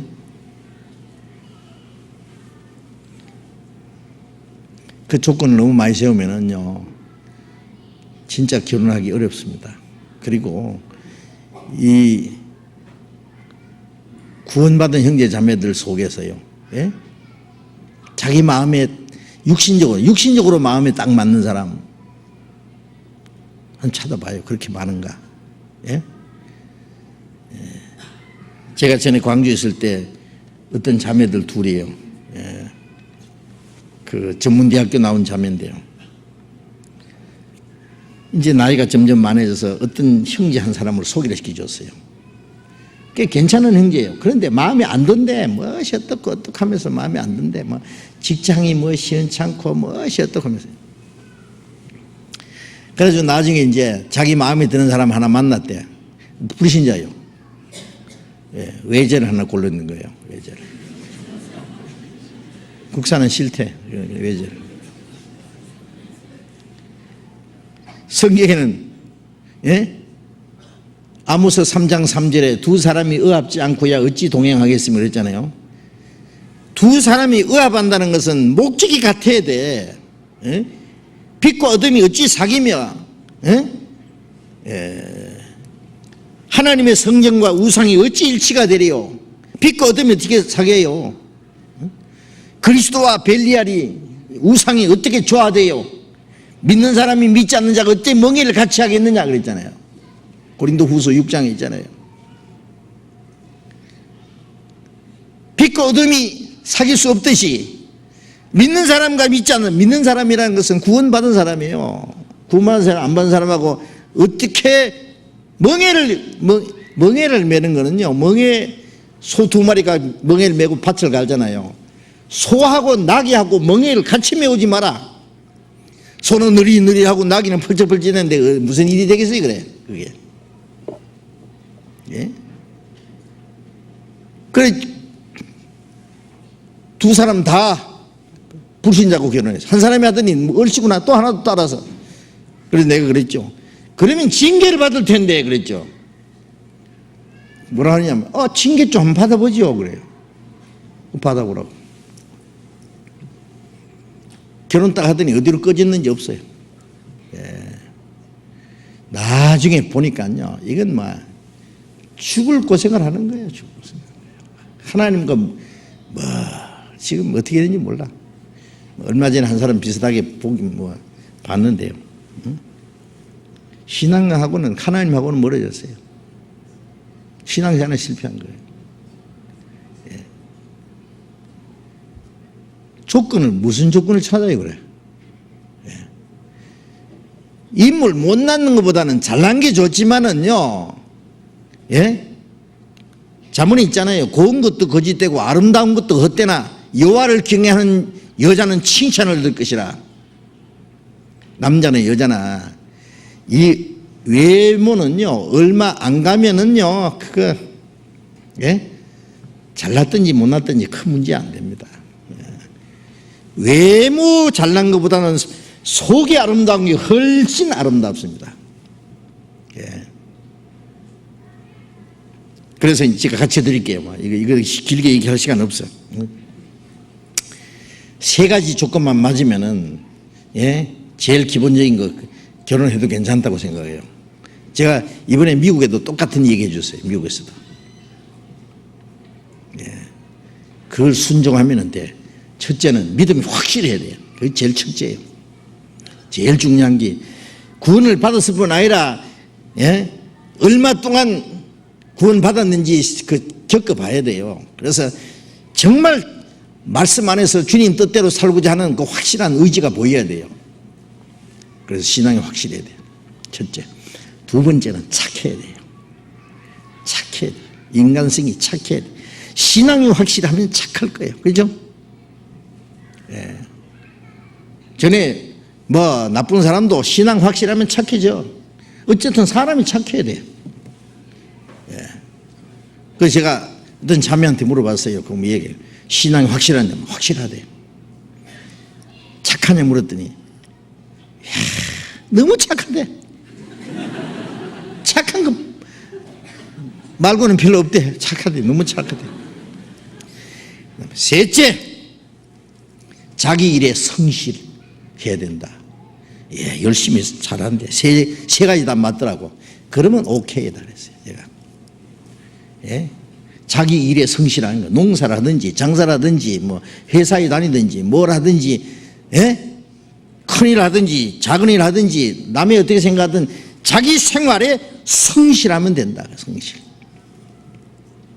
그 세 가지만 조건만 이루어지면은 뭐 남자고 여자고 그거는 괜찮다. 그 다음에 뭐 인물, 뭐 학벌, 뭐 그 다음에 뭐 집안, 뭐 그 다음에 그것은 부수적인 것이다. 있으면 더 좋지만은 없어도 큰 문제 안 된다. 어쩔래 물었어요. 예. 예, 그대로 하면은 복 받아요. 그런데 그것보다는 믿음보다는 육신 보고, 예? 인간성보다는 뭐 다른 뭐 껍데기 뭐 어떤 감정적인 거 뭐 그런 거 뭐 학벌 보고 뭐 어떻게 그러면 잘못하면 틀림없이 실패해요. 아시겠죠? 예? 그렇게 해가지고 어른들이 축복해 주면 돼요. 그래서 반드시 혼자서 결정하지 말고 존경하는 어른들, 교회 존경하는 말씀 전하시는 분들이나 교회 어른 신앙적인 그 존경하는 분들에게 가서 의논해야 돼요. 의논. 그래서 괜찮다고 하면은 결정하면 됩니다. 알았죠? 네? 그러면 하나님을 기쁘시게 하는 생활을 할 수 있어요. 자, 같이 기도하겠습니다. 자비로우신 우리 아버지 하나님, 이 땅에 우리의 남은 삶이 다시는 육체의 소욕을 따라 행하지 아니하고 하나님의 뜻과 영광을 위해서 살 수 있기를 진심으로 원합니다. 우리의 마음과 생각 모두 주님 말씀으로 붙들어 주시고 다시는 우리의 육신의 소욕을 따라 행하지 아니하고 이 세상에 거짓되고 헛된 것을 따라 살지 않고 오직 주님의 인도하심을 위해서 하나님의 뜻과 영광을 위해서만 살 수 있도록 주님 우리를 붙들어 주시고 인도해 주시옵소서. 우리 주변에 아직도 구원받지 못한 많은 사람들이 있습니다. 그들에게 우리에게 주신 주님의 사랑과 영원한 생명과 소망, 주님의 진리의 말씀을 전해서 더 많은 영혼이 구원받는 역사가 계속 일어나도록 인도해 주시옵소서. 얼마 후에면 시작될 이번 학예 수양에도 많은 영혼들이 구원받는 역사가 일어나게 하시고 이 일을 위해서 우리 모두 주님 뜻대로 귀하게 사용해 주시옵소서. 우리의 나머지 모든 일을 주님이 인도해 주시고 다스려 주시기를 의지하오며 주 예수님 이름으로 기도드렸습니다. 아멘. 광고하실 말씀 있습니까? 예, 마치겠습니다. 조심히 돌아가시고.